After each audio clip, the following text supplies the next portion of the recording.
Right now, if you need the toilet, you stand up and walk to the next room. It takes you 30 seconds and zero planning.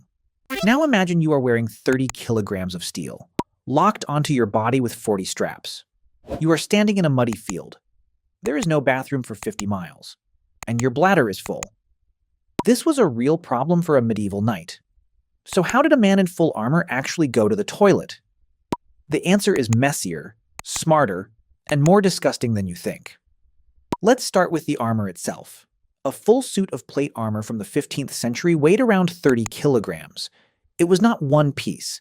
It was dozens of separate steel plates, strapped over a padded jacket called a gambeson. Getting into it took 10 to 15 minutes, and you could not do it alone. You have probably heard that knights were so heavy they had to be craned onto their horses. That is a myth. In 2011, researchers at the University of Leeds put real medieval armor on athletes and ran them on treadmills. A knight in full plate could run, bend, turn, and even roll on the ground. The weight was spread across the whole body, not dumped on the shoulders. So a knight could absolutely squat down when he needed to. The problem was never movement. The problem was access, time, and the dozens of straps holding it all together. Here is the first thing people get wrong about armor. It did not cover everything. A knight had to ride a horse, swing a sword, and run. So the armor was built around movement, not total protection.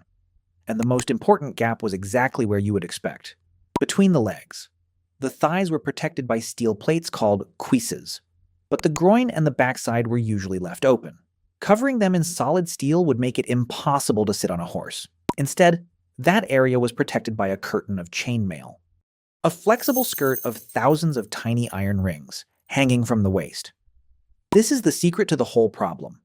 That mail skirt could be lifted, so to relieve himself, a knight would simply raise the mail, squat, and go. For urinating, it was quick.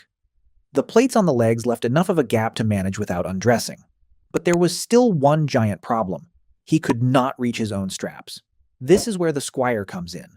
Every knight had a squire, often a teenage boy training to become a knight himself. The squire's job was to dress the knight, carry his equipment, and yes, help him at the toilet. He would unbuckle the back plates and lift the mail when needed. Going to the bathroom in armor was, quite literally, a team sport, and there was another reason a knight could not just strip down whenever he felt like it. Under the steel was a thick, padded jacket, soaked in sweat.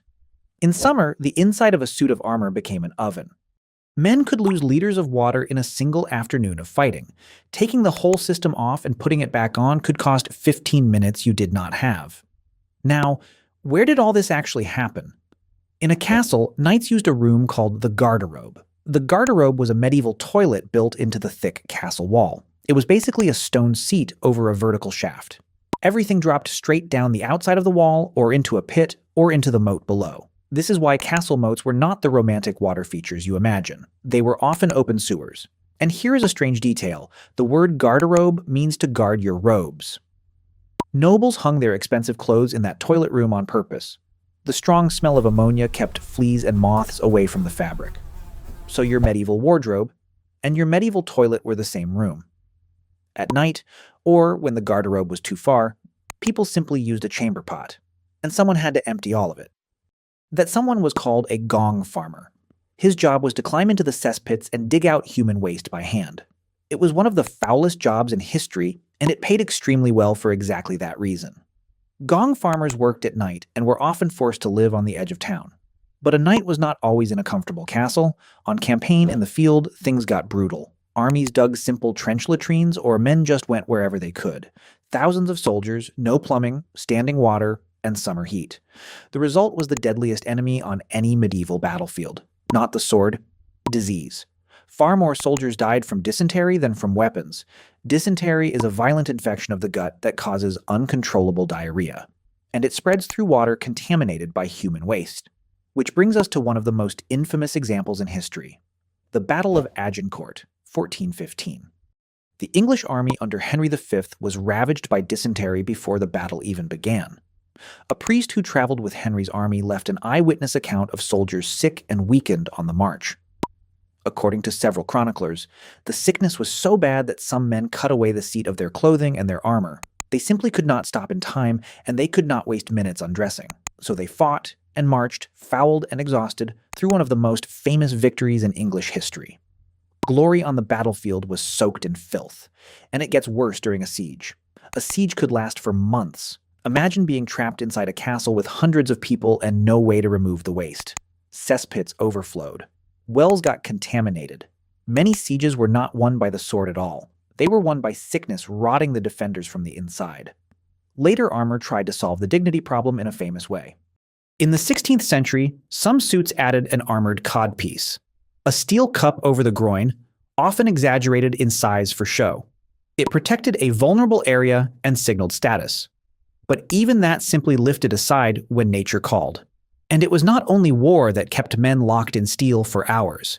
At grand tournaments, knights were sealed in their armor in front of huge crowds. The same rules applied. You held it, or you found a quiet moment and a helpful squire. So let's put the full picture together.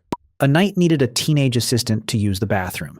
His backside was protected by a lift-up curtain of chainmail, not steel. His castle toilet emptied into the moat.